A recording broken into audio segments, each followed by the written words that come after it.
Welcome to IIT Goa's Center of Excellence in Particulates, Colloids and Interfaces.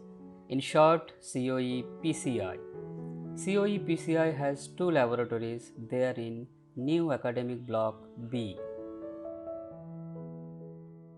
Let's enter to COE Fab Lab.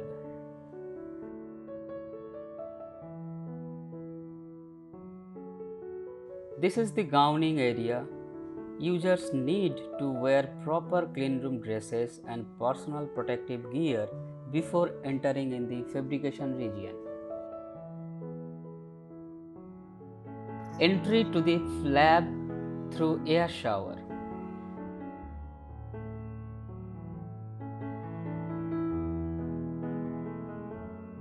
This section has chemical hood for cleaning samples and other chemical processing. Let's enter photolithography section. It includes spinner system where photoresist is spun on the substrate to achieve a uniform thin film polymer layer.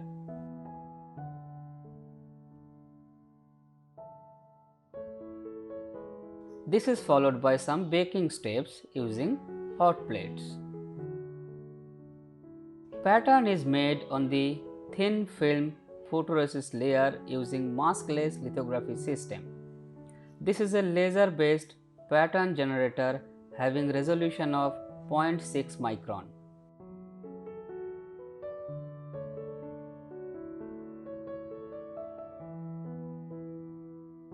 This section also has a dry oxidation furnace to thermally grow oxide layer on silicon substrate. Maximum temperature can be achieved of 1050 degrees centigrade.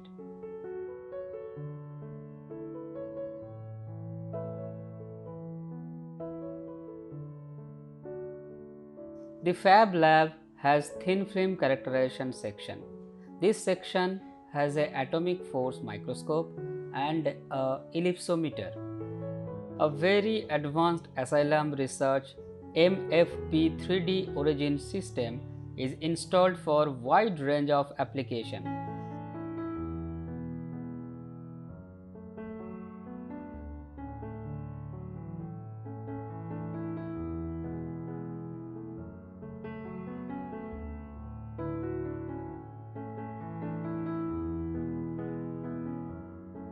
A ellipsometer from Semilab is also installed in this section for thin film optical property measurement in reflection as well as in transmission mode.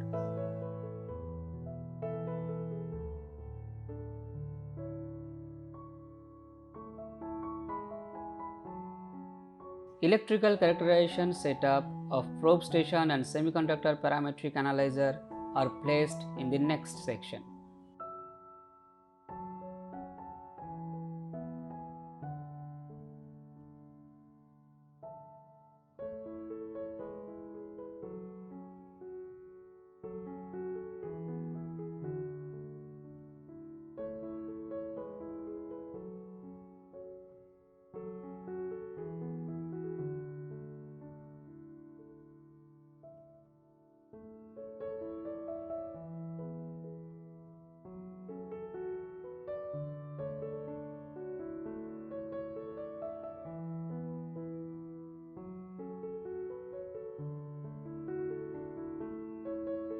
Let us enter to the nanofiber and nanoparticle processing section.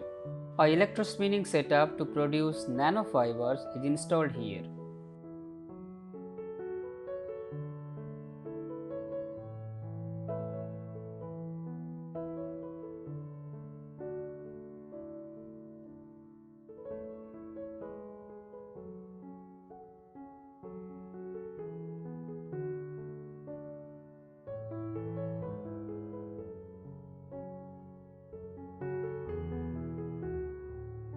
This section also includes probe sonicator, syringe pump, bath sonicator, convection oven, etc. for nanoparticle processing.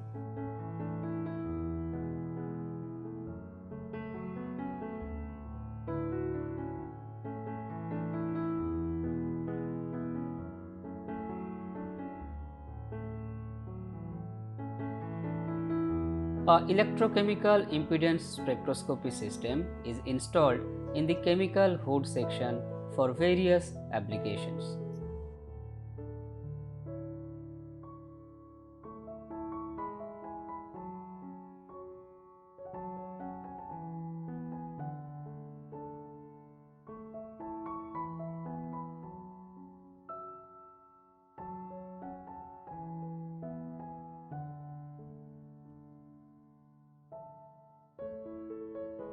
Welcome to COE Interfacial and Material Characterization Lab. Let's enter to the interfacial characterization section. Now, can you please explain a little bit about this room and this facility? So this room is dedicated for different measurement instrument and processing setup for interfacial science. So here you can see contact angle goniometer. This is one of the best instrument in the market. So here you can measure contact angle, interfacial forces, interfacial energy, and many other things. Then followed by that, we have a Melbourne DLS. So you can use this instrument to measure the particle size distribution in the nanoscale. Also you have pH sweep system which can give you the value of zeta potential at different pH. Here we have a very precision deep coater which can be used to generate thin film coating in the range of nanometer scale. And then here we have a advanced force tensiometer. Not only interfacial tension or surface tension, you can measure many other properties like sedimentation rate, also CMC of different type of surfactant using this device. So this table is dedicated for sample preparation. So here you can use this, as you can see it here, you have a 750 watt probe sonicator, ultrasonicator. So we can make this instrument to make particle, nanoparticles and particle distribution to make colloids and emulsion. So here we have some salinization tools. So using under vacuum you can deposit or functionalize different materials with different silents. Then we have here plasma carrier curvature. So here it is a bit high in the higher range in terms of its energy. So you can functionalize surface, oxidized surface with different silents with different gases available in the lab. So this is a bath sonicator to clean surface and make emulsion. So this is what we have here. We have one more like microbalance, because all these chemicals that we are using, they are in the range of millimolar or even less than that. So with that, I think this is what we have in this room. Thank you. Thank you. Okay, so this is the Raman PL facility room. Dr. Santosh, can you please explain a little bit about your facility? I will explain you this. So this is our optics lab. Basically here we can do many optics experiment. We can do like a Raman experiment, we can do luminescence experiment, we can do reflectivity experiment, we can do transmission. So we can do everything more or less. So depending on what we want to do, we can modify the microscope. So this is the one microscope. Before coming to microscope, so whether we do Raman or luminescence, we have to have a optical excitation. So that's why we have laser here. You can see the green color. So that's basically my laser. And that laser, I'm not sure if you can see the green spot on this mirror here. So that will go to this microscope what we have. So basically light will go on the sample. So if you zoom in over here, you can see a piece of silicon lying there on nano positioner. So these are the set of positioner which can move the accuracy of 10 nanometer basically. So we can create a very nice spatial map here of Raman signal. So basically Raman signal is that the signal which is slightly different wavelength of the excitation laser. So if I am exciting with 532 nanometer, I will have a Raman signal few nanometer above and few nanometer below. So our job will be to kill the laser. So after reflection it will come to the microscope. There is a camera where you can see the sample surface. It will come out and then it will come to spectrometer. So basically here what we want to see, we don't want to see laser because we want to kill away the laser.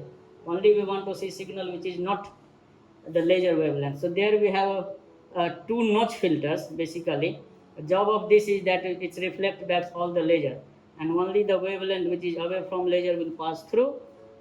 We need two of notch filter because one Raman photon, if we want to get, we have to have at least 10 to the power 6 of laser photon. So it's a very low intensity Raman signal coming.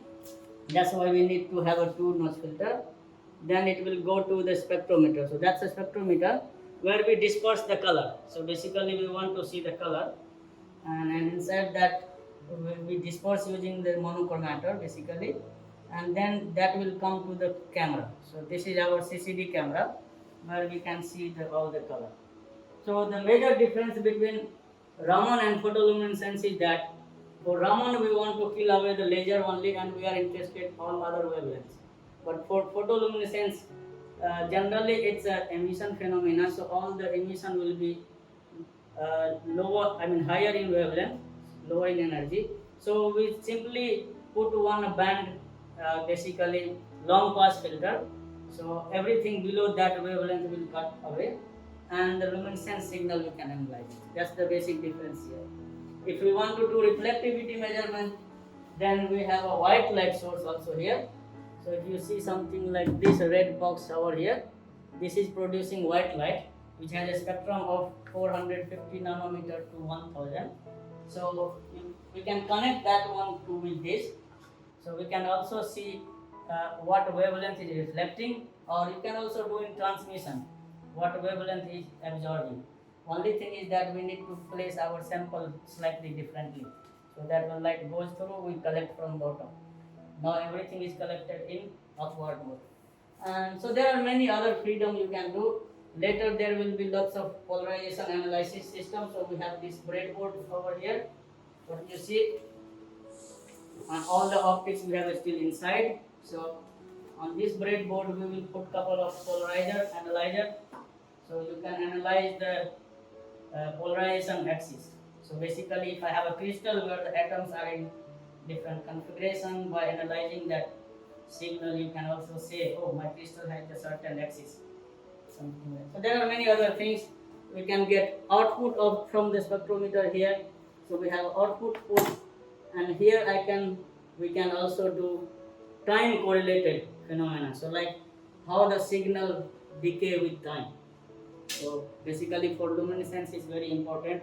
What is the lifetime of my system or my excitons? There are many other things can be done. So that's why we have also output port here. With this, it's done. Thank you, Dr. Santosh. Okay, so this is our Billion model of analytical XRD system. This system has a wide range of sample to characterize. The door of this XRD system is kept locked for safety reason. You need to press unlock button to open. You can see here, this is I-core. So through this I-core optics, actually we can give the X-ray beam, and this is the flat sample stage where we can place our sample here, and this is the D-core, which is actually the receiving optics, and through that there is Pixel 3D, which is the detector of this X-ray. What the diffracted signal it will be coming, it will be detected by this Pixel 3D. So this is the X-ray source. Through that X-ray source, light X-ray rays will be coming here, and then it will be actually falling on the sample, and it will be detected. Now this I-core can be replaced with a fixed slit, which is here. We can just replace this one, but keeping that Pixel 3D as the detector. We also have this is the cradle for the application like to measure the stress, interfacial stress. Such kind of application we can use the cradle. It has phi and chi movement, so we can remove this part, this stage. We can remove it, and we can fix this cradle over there, and we can place our sample, and taking from different angle, phi and changing the phi and chi, we can collect the signal, and then finally we can analyze the signals. This is a HIOPS 2000 high optical zoom microscope. So this specialty of this microscope is that you can change the axis in a z direction using a software controlled knobs. There is a wide range of accessories available with this. For example, if you want to measure, want to take image of dark field or bright field or differential interference contrast microscopy or the polarization microscopy, many such things can be performed using this instrument. Another important aspect of this microscope is that in normal microscope you look at from the vertical or from the top. So there is this one knob which will allow you to move it in a different direction. So that will give you some perspective. So this is very unique to this scope. Then you can move up to 90 degree. There are some specialized setup is there which can rotate. While taking image, it can rotate in situ. So you will get a image surrounding a particular features of a surface. Other than that, this microscope also has the capability of stitching image in z direction.